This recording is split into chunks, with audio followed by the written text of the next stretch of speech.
E essa é a síntese do enredo do livro Caraíba. Como eu falei, trata-se de uma narrativa linear e de fácil compreensão. A linguagem também é muito simples. Embora tenha várias expressões de linguagem indígena, essas expressões se fazem compreensíveis pelo contexto, sem dificultar a leitura. Trata-se basicamente de uma narrativa romântica recheada de ação e aventura. O casal protagonista, o Perna Solta e Amaraí, lembram também os casais românticos apaixonados que precisam lutar e enfrentar dificuldades para concretizarem o seu amor. Mesmo a Potira e o Periantã, inicialmente voltados para a guerra, acabam vencidos pela força do amor que nasce já na primeira troca de olhares. A narrativa de Daniel Munduruku não pretende provocar reflexões filosóficas complexas e profundas.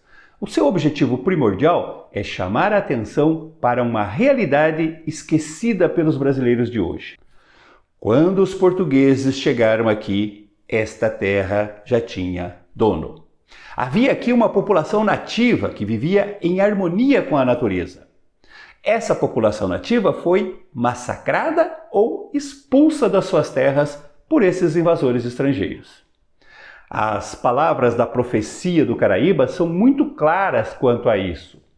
Simplesmente se sentirão donos desse lugar e da sua gente. Pensando sob esse ângulo, não é difícil imaginar o motivo pelo qual esse livro foi indicado como leitura obrigatória aos jovens que vão prestar o vestibular.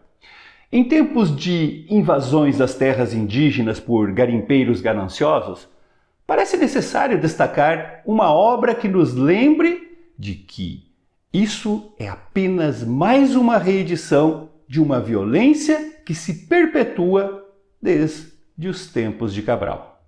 Por outro lado, nós podemos pensar que a banca do vestibular pode querer ir além do enredo do livro. Existem fatos e expressões que não estão claras na narrativa. Por exemplo, por que os nativos chamam os invasores europeus de Irmãos do Norte? Nesse caso, em busca de uma explicação, precisamos considerar textos paralelos, como por exemplo o pós-fácil escrito pelo autor, onde ele diz o seguinte: esta é uma história de ficção. Não aconteceu de verdade, mas poderia ter acontecido. As inscrições das cavernas nos obrigam a um exercício de imaginação e pesquisa, se desejarmos remontar um pouco do que de fato aconteceu. A história escrita por Daniel Munduruku traz vários mitos indígenas que falam sobre a origem dos povos nativos.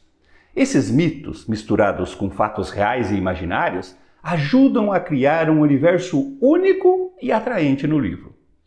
O autor consegue assim trazer de volta à vida um mundo que desapareceu. Para isso, ele usa pistas e imagens deixadas pelos antigos nas cavernas. Um desses mitos conta a história de como os povos indígenas e europeus se separaram. Segundo a lenda, depois de um grande dilúvio, apenas algumas pessoas sobreviveram. Esses sobreviventes se dividiram em dois grupos, cada um seguindo um caminho diferente. O grupo de onde o Perna Solta veio escolheu se estabelecer no sul, em áreas mais quentes, enquanto o outro grupo se estabeleceu no norte. Com o tempo, os do norte começaram a inventar ferramentas para controlar a natureza e ganhar poder sobre outras pessoas. Eles se afastaram dos ensinamentos de seus antigos e se tornaram gananciosos e destrutivos. A história desse livro confirma esse mito e mostra como o afastamento da natureza e a ganância prejudicaram os Irmãos do Norte.